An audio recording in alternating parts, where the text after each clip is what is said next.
आज अध्याय नंबर 2 कक्षा 10+2 विषय हिंदी। कवि आलोक धनवा और कविता का नाम है पतंग। जैसा कि आप जानते हैं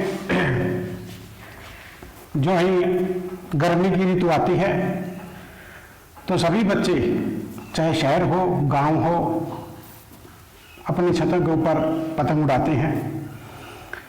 इस कविता के माध्यम से कवि ने बताया है कि जो बच्चा है वो पतंग के डोर के साथ काफी देर तक पतंग उड़ाता है। कई बार उसके साथ दुर्घटनाएं भी हो जाती हैं, छत से गिर जाता है, चोट लग जाती है, परंतु दोबारा पुनः उत्साह के साथ दोबारा छत पर जाता है, अपने साथियों को इकट्ठा करता है और फिर नया जीवन शुरू करके अच्छी प्रकार से बिना डर के पतंग उड़ाना शुरू कर देता है अपने साथियों की सहायता के साथ। सप्रसंग व्याख्या देखें आप इसकी। सबसे तेज बौछारें गई, भादो गया। सबसे तेज जो बरसात का समय था वो चला गया, भादो का जो महीना था वो समाप्त हो गया। सवेरा हुआ, खरगोश की आंखों जैसा लाल सवेरा। जिस प्रकार खरगोश की लाल आंख होती है उसी प्रकार पूर्व दिशा से उगता हुआ सूरज दिखाई दे रहा था।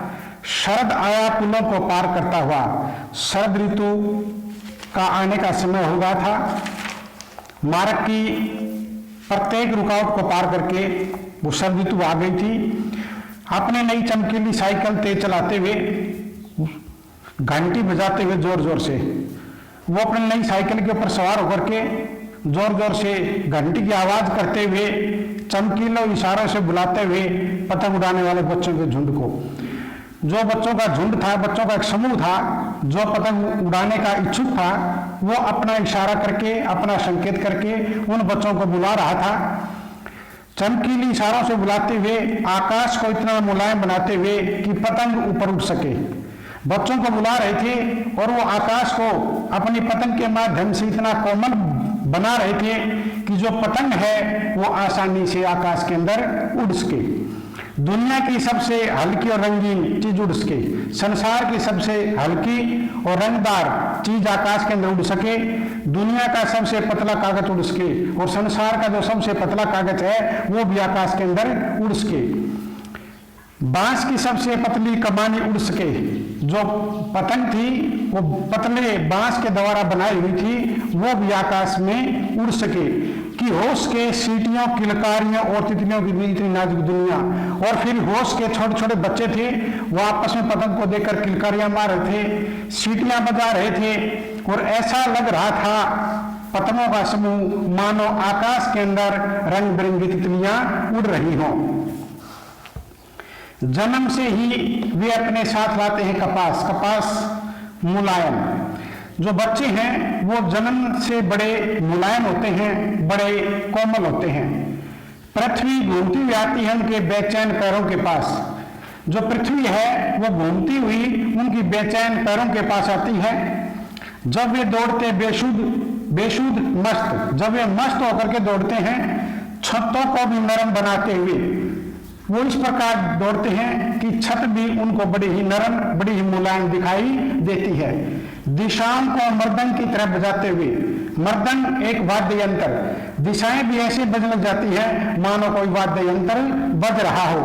जब वे पेंग भरते हुए चलते हैं, डाल की तरह लचीली वेग से अक्सर पेंग भरना, झूला झूलना। जब वे झूला झूलते हैं पेड़ की एक पतली सी डाल पर, लचीली डाल से एक दूसरे पेड़ पर, छतों के खतरनाक किनारों तक।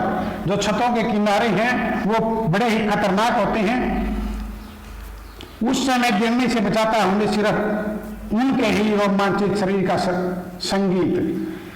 जब वे छत के खतरनाक किनारों पर पहुंच जाते हैं तो उस समय उनका जो मस्त भरा शरीर है वही उनको गिरने से बचाता है। पतंगों की उड़ती ऊंचाइयां उन्हें थाम लेती महज एक धागे से। एक धागे के साथ वे आकाश के अंदर उड़ती पतंग को भी रोक लेते हैं, थाम लेते हैं। पतंगों के साथ वे भी उड़ रहे हैं अपने रंध्रों के सहारे। ऐसा लग रहा है मानो पतंगों के साथ वे छोटे छोटे जो बच्चे हैं वे भी उड़ रहे हों, उनमें किसी प्रकार का भय न हो, अपने रंध्रों के सहारे शरीर के छोटे छोटे छिद्रों में से। अगर वे कभी गिरते हैं छतों के खतरनाक किनारों से, अगर वे कभी गिर भी जाते हैं छतों की ऊंचाइयों से और बच जाते हैं तब, और भाग्य से वो बच भी जाते हैं, तो भी निडर होकर सुनहरे सूरज के सामने, तो भी वो निडर होकर निर्भय होकर उस सूरज के सामने आते हैं। पृथ्वी भी तेज घूमती हुई आती है, पृथ्वी भी उन्हें तेज घूमती हुई दिखाई देती है, उनके बेचैन पैरों के पास, उनके व्याकुल पैरों के पास, उनके व्याकुल पैरों के पास धरती है, वो भी बेचैन और घूमती हुई दिखाई देती है। आप सभी ने इनकी सप्रसंग व्याख्या लिखनी है। इसके जो कठिन शब्द हैं वो कॉपी भी लिखना है और साथ में याद भी करना है। धन्यवाद।